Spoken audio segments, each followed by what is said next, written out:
Es imposible ser paraguayo sin una definición de propósito. ¿Cuál es nuestro designio colectivo? Es imposible ser paraguayo y no hacerse la pregunta ¿cómo no hemos desaparecido en la guerra contra la Triple Alianza? La pregunta es la siguiente: ¿muero por mi patria o muero con mi patria? La reconquista del Chaco ha sido un pacto político-social, militar, económico y financiero de todos los paraguayos. Hemos combatido a dictadores. Tenemos un premio Cervantes hablando una lengua indígena. Conquistamos trofeos deportivos alrededor del mundo. Nuestra imaginación cinematográfica ha ganado premios internacionales. Y hasta hemos podido extraer música de basura reciclada. De todas estas realizaciones nos hemos enorgullecido. Nuestra historia y nuestros valores todavía están con nosotros. Un futuro grandioso acaba de nacer y vos podés ser parte de esta historia.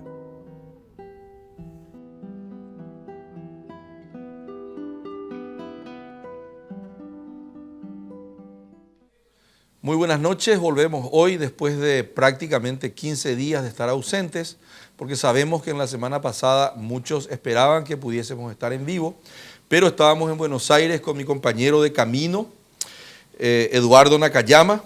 Estuvimos visitando Buenos Aires, conociendo un poco cómo una ciudad, aún con una crisis económica y con un 30% de pobreza, continúa construyendo y disminuyendo su déficit infraestructural, que es el gran tema sobre el cual hoy vamos a trabajar, vamos a conversar.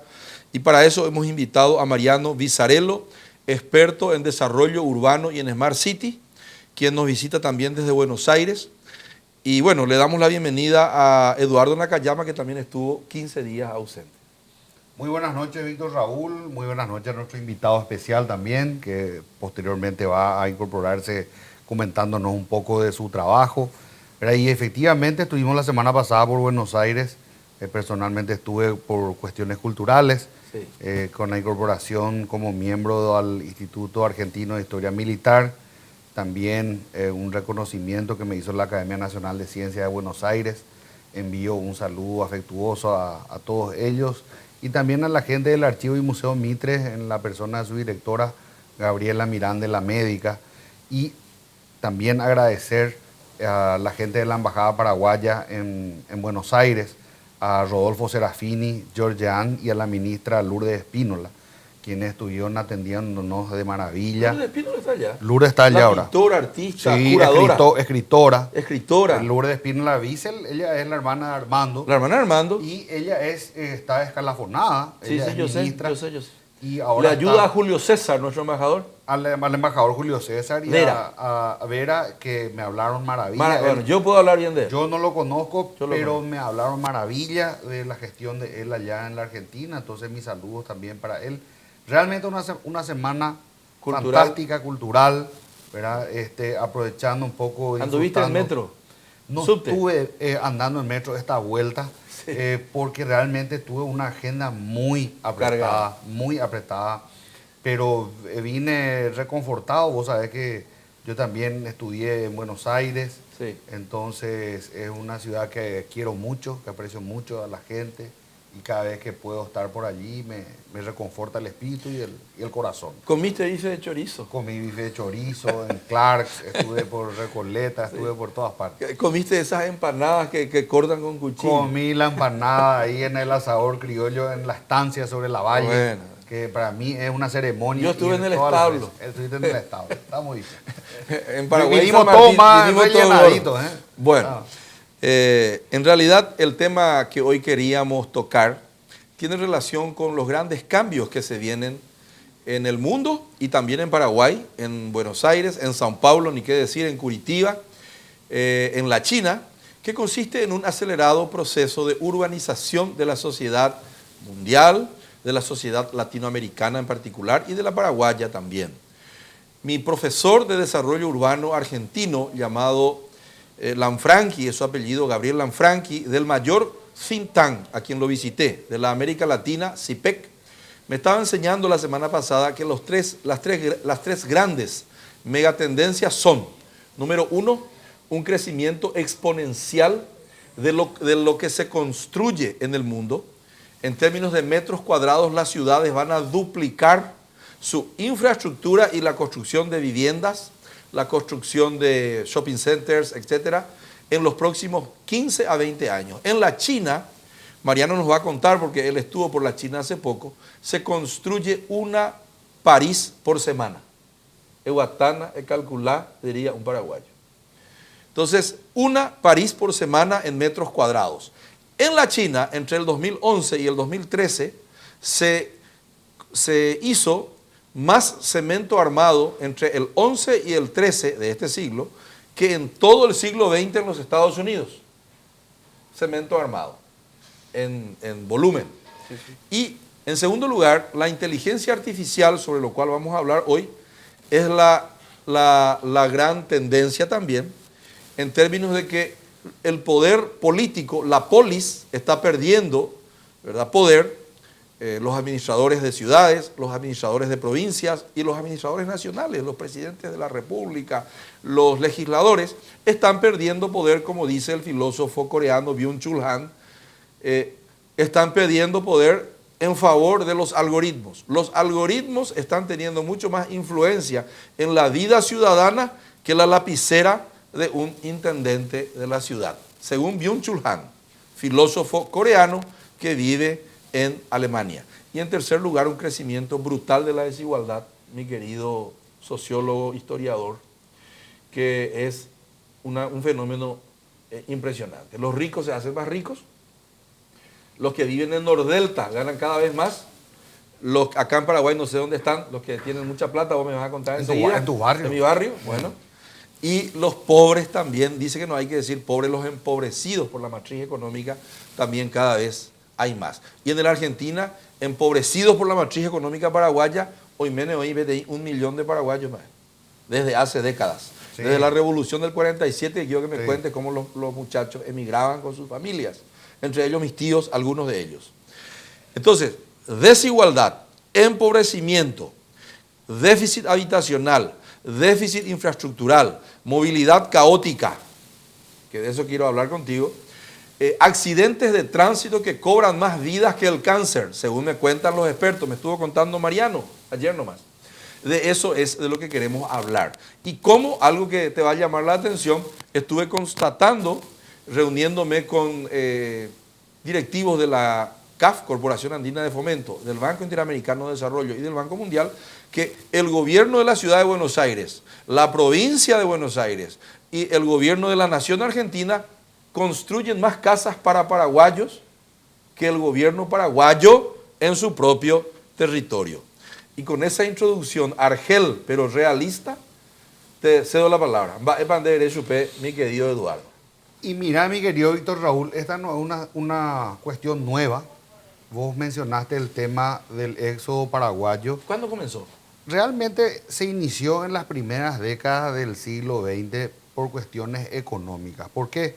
Lógicamente la Argentina daba aquel salto cualitativo y cuantitativo, elevándose como potencia mundial. 6 millones de italianos llegaron. Sí, en un momento dado había más, uno de ellos, habían más inmigrantes. Exactamente, o de Alemania del Sur. De Alemania del Sur. Primero, muchas gracias por la invitación y es un gusto estar en este hermoso país, ¿no? Dale. Gracias, María. Y en un momento dado en la Argentina habían más inmigrantes europeos que nativos nacidos en la Argentina, ¿verdad? ¿Qué década? Y en las primeras décadas del siglo XX, ¿verdad? Y posteriormente los que iban naciendo ya, si sumamos a los que eran los hijos de inmigrantes, ¿verdad?, a los inmigrantes que habían llegado entre finales del siglo XIX y principios del siglo XX, la diferencia era gigantesca, ¿verdad? Ese auge económico que experimenta la Argentina, que se convierte en el granero del mundo, como se le conoció en aquel tiempo, exportador de primer orden de cereales, de carne, etcétera, etcétera, de cuero y de otro tipo de bienes, atrae lógicamente a la polis, a aquellos que pudiesen ayudar en la construcción, ¿verdad? De una nueva sociedad. Claro, entonces Para el paraguayo, tener a Buenos Aires cerca era lo mismo que para el mexicano tener a los Estados Unidos enfrente. Muy interesante la analogía. Entonces, la migración se daba de las provincias del interior de la Argentina y también de Paraguay, que estábamos conectados fluvialmente por el sistema de hidrovía del sistema Paraguay-Paraná. Entonces, íbamos hasta la Argentina.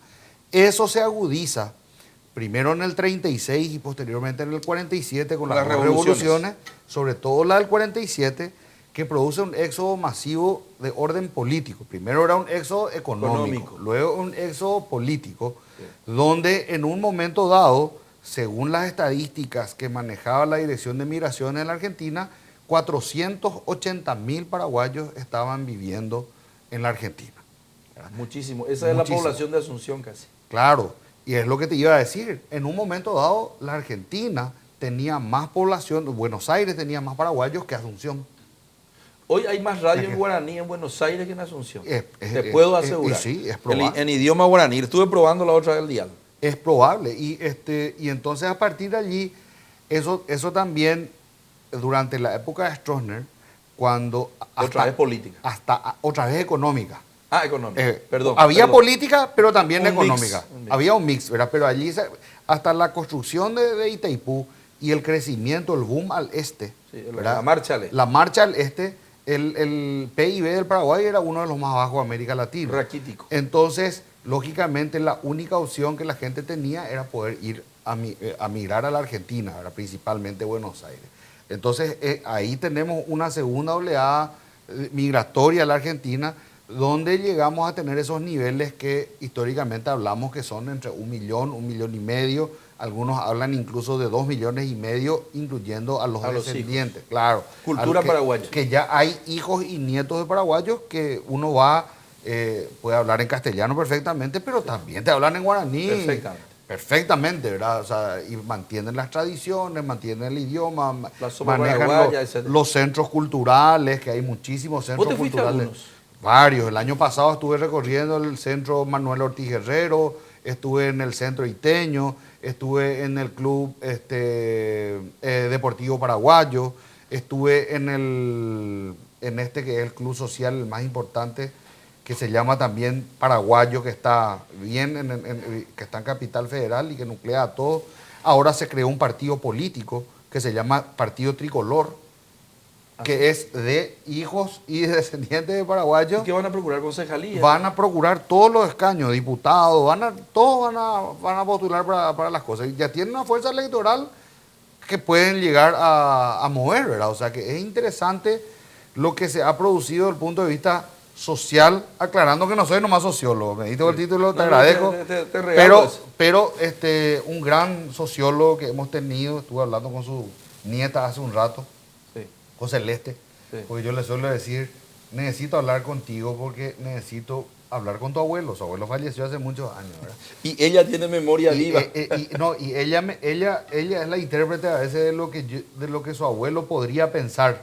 Me refiero a Justo Pastor Prieto, gran sociólogo paraguayo, que abogado también, fue profesor en la Universidad de La Plata, fue profesor en la Universidad Federal de Río de Janeiro, fue profesor en la Universidad de Lima, profesor de la Universidad Nacional Autónoma de México y de tantas universidades a nivel latinoamericano. Bueno, entonces, así. Sí, mira, entrando un poco en el tema para el cual lo hemos invitado a Mariano, yo comento que Buenos Aires tiene 3.500.000 habitantes. Capital Federal. Buenos Aires, capital federal, creo que llega a 8, entre 7 y 8 si se agarra. Área metropolitana. Área metropolitana le llaman, sí. Sí. Y lo que me impactó es que a pesar del caos que también ellos lo tienen, he encontrado una ciudad mucho más ordenada. Obviamente tienen un presupuesto de más de 10.000 millones de dólares. Se acerca al presupuesto global del Paraguay, que está en 14.000, 15.000 millones de dólares. Es el presupuesto general de la nación paraguaya. Solo Buenos Aires tiene 10.000 millones ARI, encima de 10.000 millones. Acá mezclamos un poco el español con el guaraní. Pero yo me encantaría aprender un poco, pero para nada. Y lo que le conocí a Mariano en algunas reuniones que tuvimos alrededor de instituciones que trabajan en el mundo del desarrollo urbano, y he visto que ellos tienen un sistema donde... Lo primero que me sorprendió es la Avenida Libertador, vos pasás y se prenden unas lucecitas con el número de la placa, y este tiene multa, este no tiene multa, este le busca a la policía, completo es. Y yo dije, estoy en otro mundo. Después los coches pisan la franja peatonal y ya tienen multa. Pasan en rojo, y así que los coches pasan en rojo todos los días, pero de a decenas o de a centenas. Sí, sí, correctamente.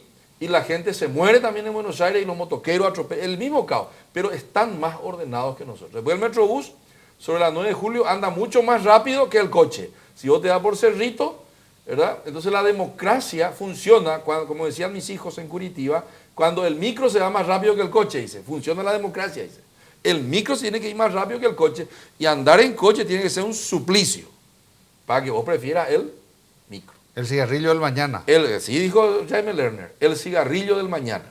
Y entonces ahora le quiero preguntar a Mariano, ¿qué es lo que ustedes hacen en Buenos Aires para que a pesar del caos funcione mejor el tema de la movilidad, que es uno de los temas? Después vamos a hablar del tema habitacional y infraestructural también. Y o Verapán o la Plaza Muite. Sí, has echado. Bueno, bueno, Mariano, contame qué es lo que vos haces. Creo que primero la introducción es Mariano excelente. Guisarello. Exactamente. Venido de los barcos, como venimos casi todos los Vos argentinos. sos No, inmigrante. yo digo, mi bisabuelo vino del norte de Italia, así que tenemos españoles. ¿Te gusta comer la pizza, esas cosas? Y todo, y la pasta es inevitable y las milanesas también. Sí. A ver, la realidad es que vos describías muy bien, la ciudad de Buenos Aires, la ciudad autónoma de Buenos Aires, tiene el mayor presupuesto, es el distrito con el mayor presupuesto de la Argentina, ¿sí? Un presupuesto enorme. También es una ciudad que tiene una complejidad enorme por la cantidad de habitantes, y además es como una bolsa que se infla y se desinfla todos los días. Sí. Porque todo el área de lo que nosotros llamamos el conurbano bonaerense, digamos el cinturón que rodea la ciudad de Buenos Aires, labora normalmente dentro de la ciudad, ¿sí? Entonces viene en la hora pico de la mañana, ingresa, es un rush de 1, 2, 3 horas. ¿Cuántos son? Y son millones. Se duplica. Acá yo te voy a contar, Asunción es 500.000 y vienen 1,5 millones. Bueno, a ver, por eso digo, estas problemáticas urbanas son comunes. Entonces tenemos todas estas personas que muchas veces viven en las afueras y laboran en transporte público, muchos en sus vehículos particulares, con lo cual hay una cantidad de desafíos enorme. Vos bien señalabas que hay todo un intento de ir mejorando, digamos, en infraestructura, que es vital. Y ahí empiezan además a cruzarse distintos actores, distintas necesidades, y muchas veces la tecnología, los mismos sensores, las mismas plataformas sirven a distintos usuarios, ¿sí? El control de las placas sirven a la seguridad y también sirven a efectos recaudatorios, o sea, para poder tener un control de los vehículos que ingresan. También se puede generar zonas, digamos, donde se excluye el tránsito automotor, determinadas placas. Hay que pagar, digamos, un permiso especial. Pasa en otras ciudades hace muchos años, por ejemplo, como Londres, que en su momento tiene peaje. En su momento fue la ciudad con mayor cantidad de cámaras per cápita del mundo. Ya, bueno, las ciudades asiáticas, China lo ha pasado largamente. Pero hay una fuerte inversión, ¿sí? Probablemente todo es perfectible, o sea, las ciudades son dinámicas, es como el ser humano, digamos, van cambiando los desafíos. Hay desafíos habitacionales, hay desafíos de infraestructura, pero yo creo que la inversión realmente es clave, digamos, en la infraestructura. Y sobre todo, tratar de incorporar en nuestras sociedades el largo plazo, que tanto nos cuesta, ¿no? O sea, esa planificación que exceda los periodos de 4 años, que exceda las intendencias, que exceda los gobiernos nacionales. De Estado, a ver, nosotros tenemos que razonablemente ponernos de acuerdo. Las problemáticas del Paraguay, en más o en menos, son similares a las de Argentina, ¿sí? O sea, los tamaños podrán cambiar, pero las problemáticas de fondo son más o menos las mismas. Las desigualdades y los desafíos que enfrentamos son similares. Entonces creo que lo primero que tenemos que rescatar es esa visión de mediano y largo plazo, que digo, a todos nos cuesta tanto, ¿no? Sí, o sea, salir de la coyuntura. Los argentinos. No, a ver, digo, claramente a nosotros nos cuesta muchísimo. Una de las economías más volátiles. No, a ver, nosotros somos una montaña rusa, digamos. En algún momento, trabajando mucho con empresas alemanas durante muchos años, cuando nosotros, ahora acaba de fallecer el expresidente de la Rúa, que se fue en medio de un caos. Ayer falleció ayer. Digamos, caos concreto y al borde quizás de la guerra civil. Me llamaban mis colegas alemanes para preguntarme cómo estaba. Yo estaba en la oficina trabajando porque había muertos en la Plaza de Mayo. Imaginemos muertos en Times Square, o imaginemos muertos en Central Park, o bueno, cerca de la Casa Blanca, ni que hablar. Entonces, bueno, digo, absorbemos una cantidad de volatilidades y de cuestiones difíciles de manejar, que creo que lo mejor que podemos hacer los que trabajamos de una u otra forma en el segmento público-privado es tratar de mirar en el largo plazo. Muy bien. ¿No? Y salir de la coyuntura. La coyuntura hay que resolverla también. En ese contexto, ¿qué es la inteligencia artificial? Bueno, a ver, yo soy una persona que empezó en un mundo analógico de alguna manera, ¿no? Todos nosotros. No, sí. digo por eso, empecé en el Yo mundo te puedo analógico. mostrar mi diploma de dactilografía en cualquier momento. Claro, sí. Y él tiene de mecanografía. Y de DOS, sistema de DOS. DOS, claro, Claro. sí, sí. El Lotus 1, 2, 3.1, 3. 3.1. ¿Te acordás? Sí, cuando Los veíamos- chicos que nos están mirando se reirán, ¿no? Yo voy a decir que fui un privilegiado y mi primer monitor tenía 64 colores. Ah, bueno. Antes del VGA, o sea, bueno, y era un privilegiado. Entonces es Pac-Man, así. XD, Sí, claro, sí. sí, eso era un Prince desarrollo. of Persia. Eso ya es un desarrollo era posterior. especialista. Yo empecé antes, ¿no? Yo empecé antes. Pero la Sinclair ahí. A ver, la realidad es que los algoritmos de alguna manera empezaron a dominar y dominan nuestras vidas. ¿Sí? De alguna manera, si bien están hechos por los seres humanos, hoy rigen las finanzas, la predicción, digamos, está basada en algoritmos. Creo que, como todas las herramientas, se pueden usar para bien o para mal. Claro. En nuestra responsabilidad está en usarlas de la mejor manera posible. Hoy, como decía, nos permiten, creo, dar el siguiente paso. Dentro de este panorama de mediano o largo plazo que tenemos que tratar de generar, el otro es cómo hacemos una sociedad un poquito mejor, ¿sí? Que esto nos ayude a mejorar, a hacerlo nuestras ciudades lugares mejores para vivir, con menos desigualdad. Si le ahorramos con el Metrobús a una persona media hora, 40 minutos de viaje, le damos media hora, 40 minutos más de expansión, de familia, de estudio. Entonces ahí creo que de alguna manera vamos en el sentido correcto. Creo que todas estas herramientas, desde lo que es la inserción de la seguridad, desde la calidad de vida, desde la infraestructura, nos tienen que ayudar a que generemos ciudades más vivibles, si me permiten el término. Sí. Anoche estuve cenando contigo y con algunos jóvenes paraguayos que estudiaron en el extranjero, entre ellos uno de mis hijos. Y me decía a la vuelta de la cena: papá, vos sabés que el mundo va hacia la hiperdigitalización. ¿Qué quiere decir eso? Y que así como ¿cómo? El Google Street, ¿no? Sí. Tiene Street todo. View, Street View, sí, claro, sí. que está todo ya digitalizado, inclusive la foto también de la casa, el plano de la casa, porque en otros países hay... Vos En presentás. 3D, hay en 3D, catastro, no, uno está en 3D. lo ve en 3D. Pero ahora ya no es solamente en 3D, va a ser en una cuarta dimensión. ¿Y cuál es? Le dije. Y cuando yo él estudiaba en Filadelfia, me dice, ya con mis profesores hacíamos trabajos prácticos para hacer catastros de ciudades y digitalizar todo, largo, por ancho, por alto, etc. Pero teníamos una característica más: de qué material estaba hecha la casa. Entonces vos podés simular, atendé que, como decimos los paraguayos, bien lo que te voy a decir. Vos podés simular cuán deteriorada va a estar una infraestructura física o una casa dentro de 10 años, porque ellos pueden simular el deterioro lógico de un material X. Por ejemplo, el asfalto, que es Ocapupá, ellos ya pueden decirte que dentro de un mes, dentro de 2 meses, dentro de 3 meses, va a ser un caos, o una casa va a necesitar cambiar las cañerías dentro de 5 años, tales cañerías, y dentro de 10 años, tales otras. Ese es el nivel de la digitalización que se viene. Bueno, Eso es mensurar Smart City. Eso es parte de Smart City. Básicamente lo que empiezan a confluir son las informaciones. O sea, todo Big esto Data. que tenemos desperdigado, ¿sí? O sea, una información en una parte, otra información en otra, medir el flujo del tránsito, saber qué tipo de vehículos tenemos en nuestras calzadas. Eso nos permite hacer un predictivo de qué nivel de daño eventualmente vamos a tener de la carpeta asfáltica, ¿sí? Se puede predecir eso. Pero claro, o sea, podemos hacer un cálculo, podemos mensurar, podemos objetivar datos. Entonces, a veces, con estos vaivenes que tenemos en nuestros países, nos cuesta pensar un poquitito fuera de la caja, ¿no? O sea, salir un Out poco of de... the box. Exactamente, salir un poco de esta coyuntura que parece que nos absorbe todo el tiempo. Y creo que tenemos todo, porque tenemos la flexibilidad para adaptarnos y para incorporar, creo que más fácil que en otras latitudes. Los que están muy acostumbrados a una estabilidad de mucho tiempo, es muy bueno, lo deseo para todas nuestras sociedades, pero también los cambios repentinos les cuesta absorberlos, ¿no? nosotros creo que tenemos esa adaptabilidad, ¿no? Ante Es que toda somos sobrevivientes. Somos sobrevivientes. Por ejemplo, el que vive en Nunca mejor Paraguay dicho. en los últimos 10 años, A ver, somos todos sobrevivientes, creo que esa es la definición y yo lo uso mucho. O en la Argentina. Lo uso mucho, tendría que haberlo registrado, me lo has tomado. somos resilientes, Sí. que está de moda. Ahora, Sí, si no señor, decir la resiliente en una resiliencia, sí, conferencia, no, nadie te sí, escucha. no, Viste que hay palabras que están de moda. hay que ponerlo en Yo el PowerPoint. me ensayo de vez en cuando resiliente y tiro de vez en cuando. Para que la para gente que uno crea que parezca soy importante. inteligente. Aunque yo no entiendo nada, ¿verdad? No, yo No, yo tampoco. todavía no sé lo que quiere decir.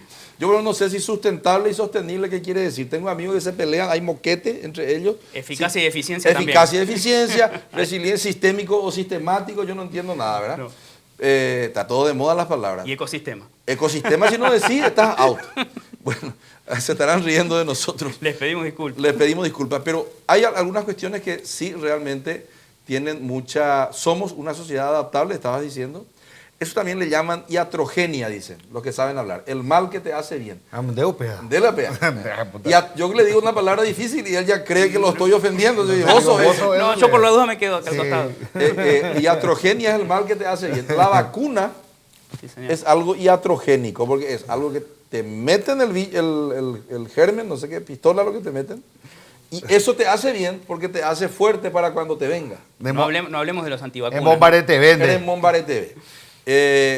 Vivir en una sociedad como la paraguaya, donde viene un tipo y quiere, inclusive políticamente, quiere de un plumazo hacer una enmienda para ser reelecto perpetuamente lento, y nos morimos todos, viene un joven que se tiene que morir, se quema todo un congreso, eso, pero no está mal, ¿eh?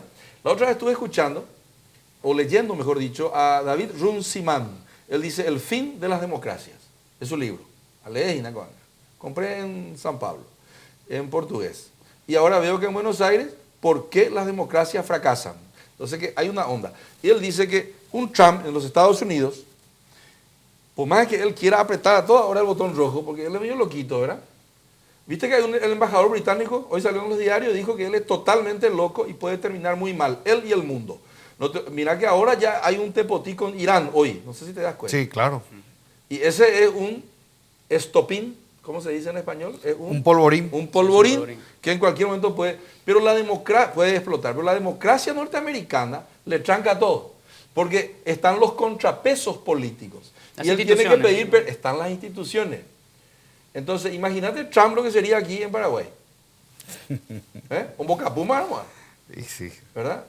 Entonces, también nosotros somos resilientes en una situación de caos institucional, porque el caos que se ve en la ciudad, urbano, es el mismo caos institucional, Es un reflejo- y es el reflejo, es un de, reflejo nuestro, de lo que es, de sí. nuestra alma, de lo que nosotros tenemos adentro. Yo voy a contar una pequeña, casi una digresión. En Alemania me tocó, digamos, manejar bastante, trabajar unos cuantos años en distintas visitas y yo veía todo lo respetuoso que eran de las normas, ¿no? Entonces Sí. uno lo ve de afuera y dice, fantástico, todo. Al fin y al cabo el ser humano es igual, muy parecido en todos lados. Sí, señor. Si se lo deja en libertad, uno tiende a hacer, digamos, Caótico. cualquier cosa, claro, o sea, anárquico, como crecen nuestras ciudades, digamos, sin demasiada planificación, Sí, etcétera. sí. Ahora, cuando la norma está y aplica la pena Y que hay corresponde, consecuencias. Hay consecuencias. ¿por qué no? ¿Por qué manejan bien? Porque la primera tiene una advertencia, estamos hablando de faltas, digamos, leves, ¿no? No nada muy grave, ni que hablar de un accidente, heridos, ni demás. Vamos a ver. Pero falta primera, hay una Tarjeta amarilla. Claro, una tarjeta amarilla. La segunda se le quita a lo mejor el carnet de conductor por un tiempo y la tercera se queda sin conducir. Sí. Y con la Unión Europea no conduce en ninguno de los países de la Unión. Entonces se terminó. No, está en Entonces, bueno, Alemania. El Banco Central está en Alemania. No, por eso digo, o sea, no va a El conducir. el que emite el euro vive en Alemania. Si el que emite el euro vivía en España, O Portugal.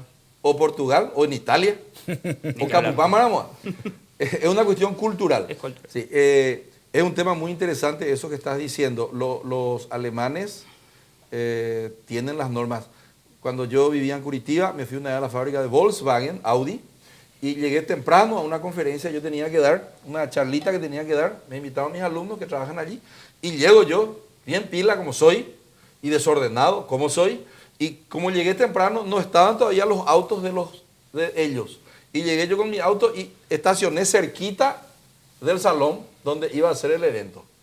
Y viene un guardia y me dice, "Ch, ch, ch, ch". Es decir, vos allá lejos tenés que estacionar.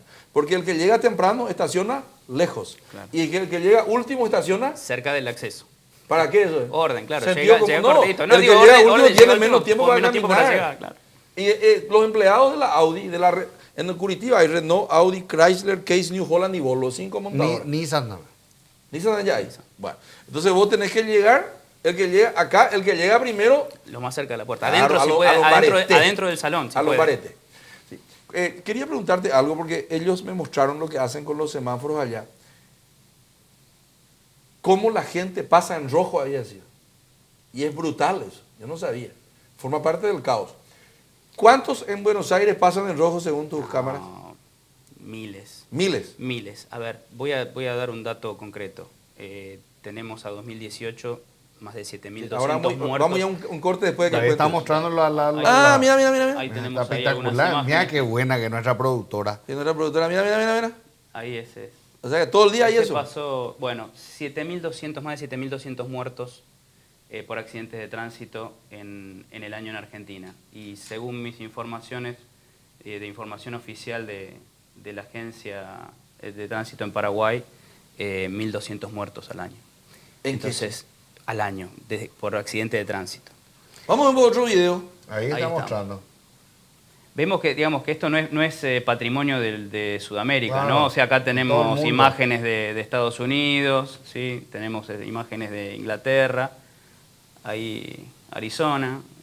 A ver, el ser humano no es muy distinto, como decíamos antes. La Pero idea es que- allá hay consecuencias. Bueno, consecuencias, por eso digo, nosotros lo que tenemos claramente que ajustar y tenemos la tecnología y las posibilidades de hacerlo es aplicar las herramientas para salvar vidas. Y el celular causa muchos accidentes. El celular es altísimo el nivel de Bueno, accidente. vamos a ir a No un hay discusión. corte, si la producción nos permite, por favor, señores directores. Y a la vuelta del corte vamos a seguir conversando un poco sobre un axioma de la física cuántica que dice el caos es gratis y el orden es oneroso. ¿Y cuán oneroso es? Que hasta cuesta vidas.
Cero. Gracias por seguir con nosotros. Este es un programa del Club de Ideas que llamamos Es Imposible Ser Paraguayo. Hoy estamos con Mariano Visarello. Él es especialista en desarrollo urbano e inteligencia artificial en ciudades. Y estamos hablando un poco sobre su experiencia. Estuve escuchando recién en Alemania. Nos tienes que contar algo de la China también. Sí. Y en Buenos Aires. Y hoy nos visita para conversar un poco sobre el caos urbano y las posibilidades de mitigarlo. Estábamos hablando un poco de que también la irrupción de los smartphones genera una altísima dependencia y el uso permanente. Hay muchos accidentes también por esa razón. Completamente, sí, claramente. Todo lo que sea un factor de distracción, sabemos que esa fracción de segundo es un accidente. En un área urbana es un accidente. En algunos lados, digamos, está penado muy fuertemente. Por ejemplo, en China, que se permite la visualización de imagen dentro del vehículo. En Argentina no se puede, ¿sí? No, hay un tema de privacidad y demás, que inclusive hay jurisprudencia al respecto, no se puede. Pero en China, que visualizan dentro del vehículo también, si vos te vas así, automáticamente, claro, un país, automáticamente es una infracción grave.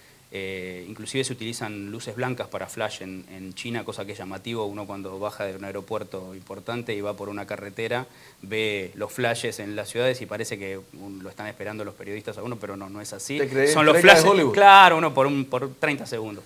Y uno ve los flashes blancos, bueno, se utiliza luces blancas. Normalmente en nuestros países no, se utiliza infrarrojo y demás para reforzar la iluminación. Pero un poco lo que hablábamos antes es, a ver, tenemos las herramientas, están las herramientas y razonablemente tenemos los presupuestos como para mejorar. También es una cuestión de decisión política y de voluntad. Claro, ¿no? Claro. Bueno, nosotros, te voy a contar un poquito algo que también le suelo comentar a Eduardo.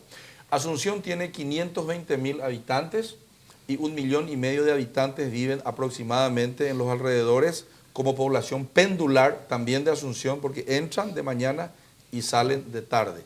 Más de 400.000 vehículos particulares, como dice, ¿cómo se llama? Dan Ariely, dice, predeciblemente irracionales. Un promedio de una persona, 5 por cada coche. Es más o menos sí, los coches eléctricos están muy fuertes también en China, después me va a contar sí. eso. Después me va a contar eso. De los 1,5 millones que entran, todos por lo menos generan 1 kilo de basura por día. Entonces, 1,5 millones de kilos de basura se genera, más los 500.000, 2 millones de kilos de basura al día se genera en una ciudad que tiene un presupuesto de 200 millones de dólares año y se recauda 100 millones de dólares, porque 100 millones de dólares se evade o no se paga o entra en morosidad, etcétera, etcétera, etcétera.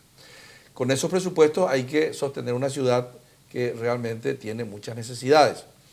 Y por otro lado, se tiene una nación que tiene un presupuesto de 14, 15 mil millones de dólares, de los cuales más o menos 5.000, 6.000 millones nomás es impuesto.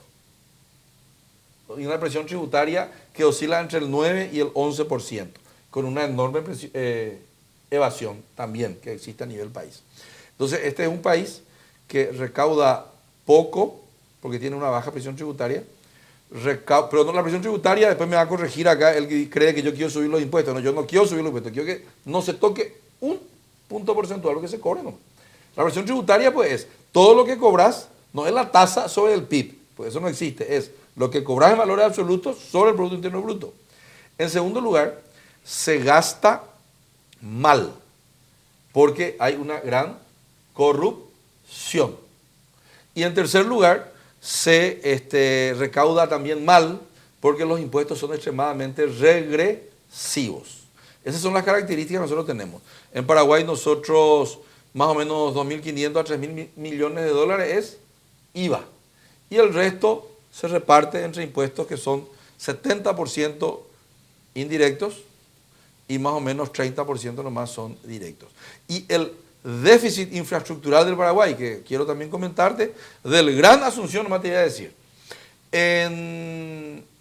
entre agua, cloaca no hay luego, prácticamente no hay, ¿verdad? Asunción tiene cloaca un poquitito y en el resto no hay. El 4% de las aguas cloacales se trata, quiere decir que el 96% se lanza al río Paraguay, de donde vos comés el pescado, la sopa ¿verdad? En tu casa.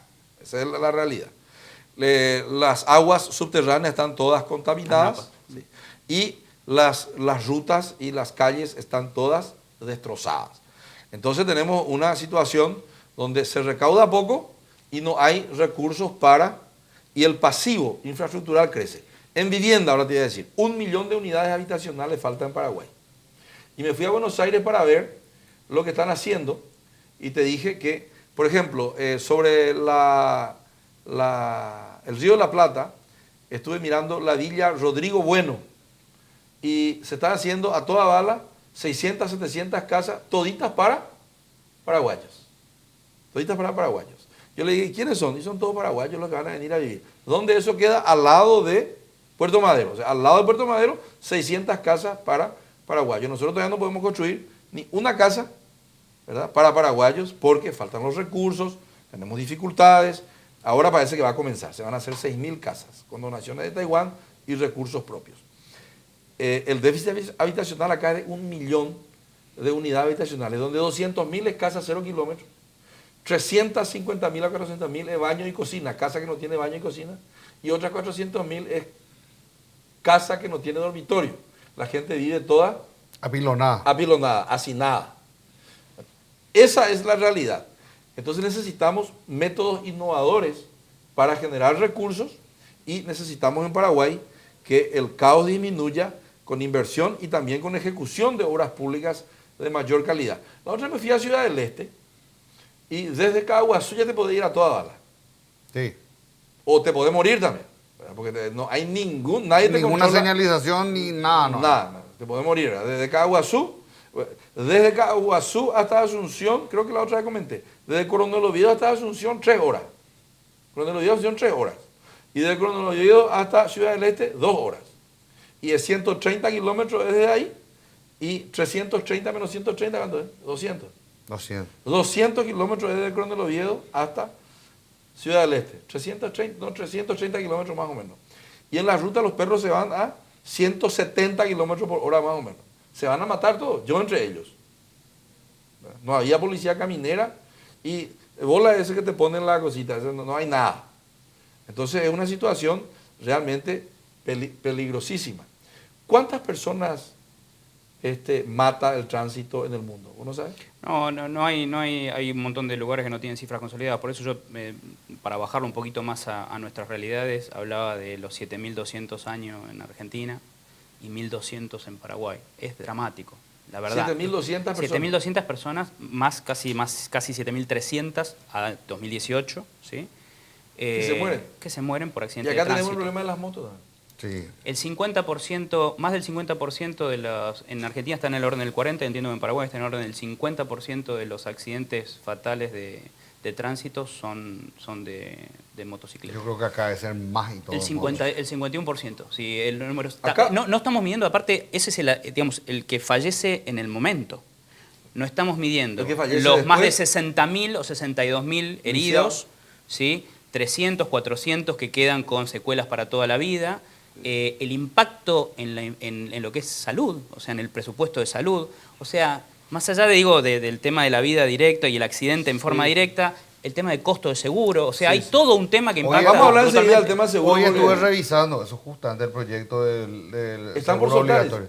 Y hoy justamente estuve revisando a la gente del comité jurídico ahí, y bueno, hay que ver qué tal. Ojalá que salga, ¿verdad?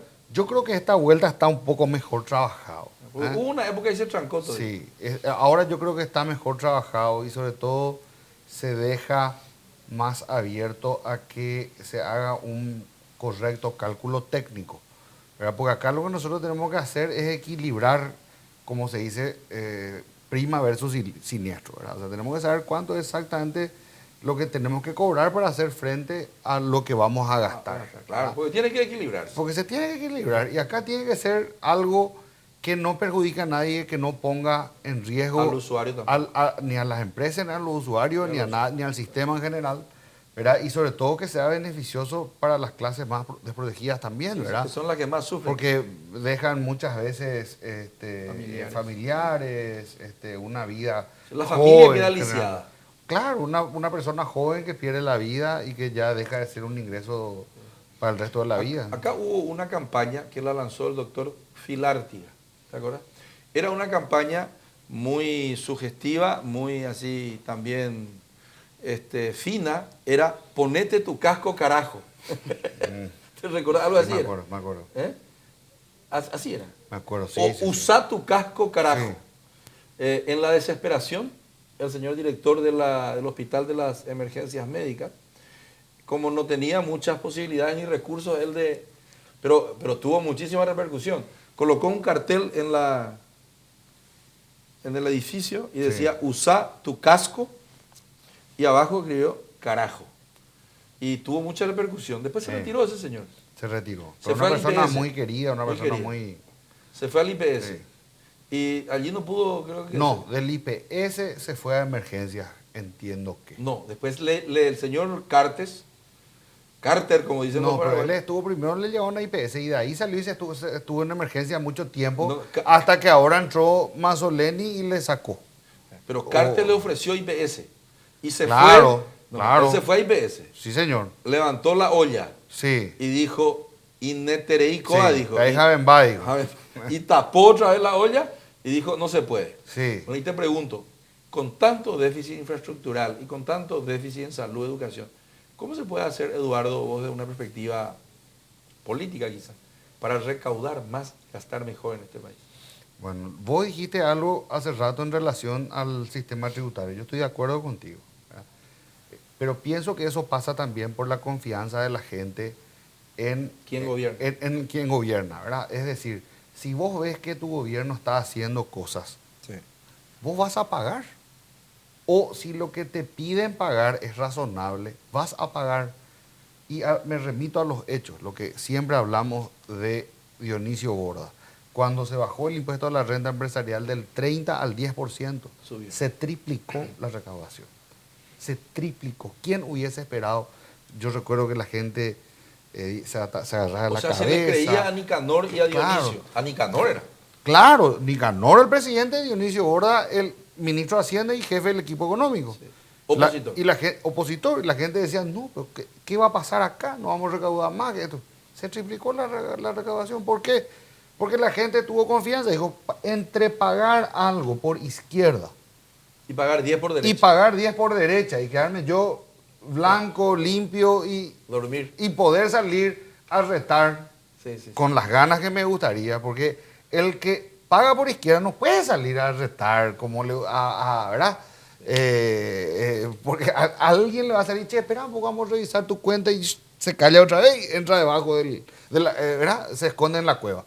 En cambio, aquel que hace las cosas por derecha puede salir a decir, apuntar con el dedo, usted A no está haciendo reclamar. su trabajo, usted tampoco reclama. Entonces, yo creo que a nosotros nos conviene ese sistema. Entonces, asincerémonos.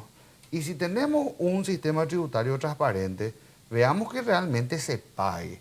Lo que está estipulado, no hace falta nuevos tributos, no hace falta nuevos Nada, no impuestos. hace falta. Incluso el día de mañana podríamos hacer lo que hace hoy el señor Bolsonaro de bajar algunos impuestos. Sí. ¿Por qué no? Claro. Si nosotros queremos fomentar y alentar la producción en tal sector, Segmento. o como me hablaba hoy el ingeniero Bejarano, ¿verdad? Es que nos ve siempre el programa y le envío un saludo porque me envió varias recomendaciones para la conferencia del viernes Muy en bien. Ciudad del Este sobre la renegociación del tratado, ¿verdad? Me decía, vamos a tener que bajar la tarifa, sí o sí, a partir del 2023. No es lo que nos hubiese gustado, hubiésemos querido mantener la tarifa de Itaipú a lo que está. Pero si nosotros sabemos ya que de $32 va a bajar más o menos a 12, Desaparecen los ¿verdad? servicios. Claro, Pero- porque desaparecen los servicios de la deuda. Vamos a tener que bajar nomás luego. La presión del usuario brasileño va a ser esa. La presión del usuario paraguayo eléctrico va a ser esa. ¿Cómo nosotros la vamos a tener que seguir pagando un costo que no es? Ahora, ¿Verdad? porque si pagás ese costo que no es, y si vas a hacer obras sociales, guau, con la calidad que hoy se hace, nadie va a querer. Claro. Prefiere nomás la gente que se le descuente. Claro, que se le pague lo que tiene que pagar. Y lo que se habla en el Brasil es que el señor Bolsonaro va a utilizar eso como uno de sus ejes de campaña, decir, che, vamos a traer la industria acá, vamos a bajar el costo de la energía. ¿Verdad? Va a Vos estás competir con pagar- nosotros. Claro, vas a En competir. atracción de inversión. Claro. Entonces, si nosotros no estamos entendiendo la jugada y no nos damos cuenta de qué está pasando, en la Argentina está pasando lo mismo. También. Y nosotros, mientras tanto, queremos seguir con el viejo negocio de la triangulación de hace de 40, 50 años atrás, que estamos en el negocio de la triangulación y no fabricamos nada. Nosotros tenemos todo, pero no fabricamos nada. Y el tema de estos coches también que ahora se planteó que casi perdimos la maquila, ¿no? Y ahí Por poco. por estupideces y por negligencia y por falta de gestión en algunas cosas, ¿verdad? En su momento. Nunca nos preocupamos en hacer bien las cosas y seguir los pasos que tenemos que hacer. Entrando en un análisis cultural de eso, ayer me decía un millennial que vive en mi casa, me decía, vos sabés, papá, que él volvió al Paraguay hace no mucho tiempo y me dice, ustedes los paraguayos, me dice, vos que sos paraguayo también le digo. Pero y me dice, vos sabés que acá nosotros los paraguayos estamos buscando la venganza en vez de buscar la solución a los problemas. Yo lo que veo, dice él, es que incluso la prensa está procurando, los de este gobierno, encontrar en el tema de la maquila y la no negociación del tema automotriz, estamos buscando que Leite sea el culpable. Y Leite dice, ustedes son los culpables. Y la ministra o los actuales dicen, no, lo mismo en un montón de otras cosas más, el Metrobús y otras cosas más, estamos buscando quién es el culpable y los diarios también estimulan porque eso vende, en vez de enfocarnos En la solución del problema. Exacto. ¿Él dónde estudió, tu hijo? En Pensilvania, UPenn, Bueno, me te voy a decir unas cosas. Allí en Pensilvania. Filadelfia, vea, Sí, mi tío es de Pensilvania. del estado. Vinieron muchos inmigrantes de origen alemán. Ah, Aparte de que allí originalmente se fueron los Pilgrims, los sí, los originarios. Los originarios Los que colonos, vinieron. ¿verdad? Claro, porque son los estados más antiguos de los Estados Unidos, Antiguos. parte de los 13 estados, la primera capital. Lleno de iglesias. La primera capital de los Estados Unidos fue Filadelfia, Sí. la Constitución americana. La Constitución se hizo. Claro, La ¿verdad? campana. De ahí cuadra en la historia. No, hay La cuadro. campana. Pero sí. La campana, sí. Entonces, ahora fue el 4 de July. Ahí, Fue sí, el 4 sí. de Que fue July. mi cumpleaños. No me entregaste todavía mi regalo. A la puta, perdón. Yo soy nacido el 4 de julio. ¿A vos sos el 4 de Sí. julio? Hubo fiesta acá y hubo fiesta allá en Estados Unidos. A la Pero yo pucha. no pude hacer la mía. Y sí, pero estábamos los dos allá, pues. Estábamos en allá Buenos Aires. por Buenos Aires. Y en síntesis, te preguntaba eso porque hoy leí algo que no sé si será cierto o no, pero por lo que he acompañado de la gestión de ella, ¿verdad? Creería que ¿Quién es es ella? cierto, de Angela Merkel, Angela Merkel. una gran Sí, estadista. sí, leí el coso. Mira, Vas leíste. a referirte a Voy eso. a referirme. Referite a eso, me gusta. Dice Angela Merkel, se supone Sí, que el que que el político que llega a una función de gobierno no es para cobrarle a los... ya conoce de los problemas que tiene ese país Y que dejó el otro. y que dejó el otro Por y eso lo- ese candidato. y los anteriores y pretende tener las soluciones Sí, a sí. esos problemas que tiene el país. Sí, sí. Por eso se presenta. Por pues. eso se presenta. No va a culparle al otro. De lo contrario, si vos llegás y Hoy leí volvés eso. a culpar, entonces quiere decir que vos sos un inútil completo. Sí, sí. ¿Para qué Está te bien, presentas? Ya se sabe lo que hizo el otro, todo eso, ¿verdad? Pero vos tenés que proponer qué vas a hacer para poder cambiar. Sí. De lo contrario, no te presentes. ¿No? Sí. ¿Y qué opinas al respecto? Y pienso que es cierto lo que dice tu hijo, porque lo que tu hijo dice va en coincidencia con lo que dice esta señora Angela Merkel. ¿Verdad? O sea, Sí. nosotros estamos con esa fijación. Sí, sí. Y la de- prensa también dice, o sea, la prensa, incluyendo, nosotros también somos la prensa. Yo Sí. en primer lugar, levanto mi mano ya. Y muchos de nuestros programas fueron así también. Lo que buscábamos era quién era el culpable, ¿verdad? Y buscábamos, no, era fulano, no, pero no fue este. Ahora le están persiguiendo al hermano del presidente, ¿cómo se llama? Benigno. Al señor Benigno, porque él es el culpable de esto, de aquello. Bueno, y mira que pasan los días, y lo que quieren es la cabeza de Benigno. Quieren ver eso. Es que eso culturalmente, ¿cómo se explica? No quieren la solución. La solución para las coimas del IPS, quizá, no, es la cabeza de Benigno. ¿O vos qué pensás? ¿Tiene que rodar la cabeza de Benigno para que se solucione la coima del IPS o no? Mira, para que no se vayan más allá en la oficina de Bruno Masi a coimear como se pilló todo. Yo te voy a decir una cosa, pero eso es una opinión muy personal mía. Si yo fuese Benigno hace rato me iba a mi casa. Sí, pero yo lo que te pregunto es, ¿necesariamente tiene que irse a su casa? No. ¿Para que haya la solución o hay que claro, buscar la solución? estoy de acuerdo contigo. De hecho, él no trajo el problema tampoco. Ya Él no lo inventó heredó. el problema. Claro, esta es una cuestión que se hereda y se arrastra de hace mucho tiempo, ¿verdad? O sea, él no es el origen del problema ni el fin del problema. O sea, sacándolo a él, yo estoy de acuerdo que no se solucionan las cosas, ¿verdad? Con la sangre se soluciona, eso es lo que pregunto. Ahora, lo de Benigno es más o menos lo que dice Mariano en relación a las cámaras nomás. ¿Ok? Hace falta. Claro. ¿Pasó luz roja o no pasó luz roja Benigno? Parece que es amarillo. Parece que chocaba tú. O chocaba ahí. Parece que es amarillo. Bueno, ¿viste? entonces- Dice que cruzar. Yo por lo menos me pasa amarillo rojo. Entonces, si eso ocurrió, lo correcto pues es, vos te vas a la policía y le decís, disculpame, erré, fallé. O vos tomaste una copa de vino en el cumpleaños de tu hijo y te agarraron y te dijeron, señor, soplaste y salió ahí. Te vas y pagas la multa. No son beodos, no son borrachos. Tomaste una copa, es una falta administrativa, no es tampoco un delito, un crimen, pero pasaste el límite que dice, pagar la multa, disculpe, ya no lo volverá a hacer porque la segunda vez te dan otra multa y la tercera te sacan tu registro, ¿verdad? Yo o en Japón, En Japón se suicida. hace rato se Tu iban. ancestro. Mi ancestro se iban a Se ir. metían en una cosa. El seppuku o el harakiri, chauchea, otra cosa, ¿verdad? Sí, recuerdo que se cayó un avión de Japan Airlines, algo Yo- así, y se renunció el tipo. Yo No digo, era su culpa. yo me iría. Es lo que yo haría, ¿verdad? Pero yo no soy él para decir lo que él tiene que hacer, ¿verdad? Su declaración jurada, no sé si vos viste, pero... Sí. Y después hicieron los memes de vamos a hacer una pollada por venir, vamos a hacer una tallarinada No por tenía venir. nada. Y Yo supuestamente... en realidad no he visto toda su declaración. Pero realmente He visto no los sabe. memes ya. Y sí, realmente no sé, ¿verdad? Katia González, que presentó una semana antes su declaración, tiene más Más recursos. recursos que él, ¿verdad? Bueno. Pero bueno, Bueno, vamos a finalizar. sea otro pitopo. Espera otro minuto. Vamos a finalizar entonces nuestro programa. Faltan 2 minutitos o 1 minutito. Y le quiero agradecer a Mariano. Y le quiero preguntar a Mariano, antes de que se vaya, a una pregunta sencillita. ¿Quién va a ganar las elecciones en Argentina? Difícil. Volviendo un poquitito el tema atrás, digo, si seguimos haciendo lo mismo, difícil que obtengamos resultados diferentes, Sí. ¿no? Claro, O sea, eso claramente, decía digo, el personaje. digo, Einstein. Einstein, yo se bueno. lo robo un poquitito y Sí. lo argentinizo, Lo argentinizo. ¿no? Difícil, ¿no? Si seguimos cometiendo los mismos errores, difícil que Pero vayamos a otro lado. respondeme a la pregunta. Volviendo a lo de ¿Quién? Argentina, es difícil.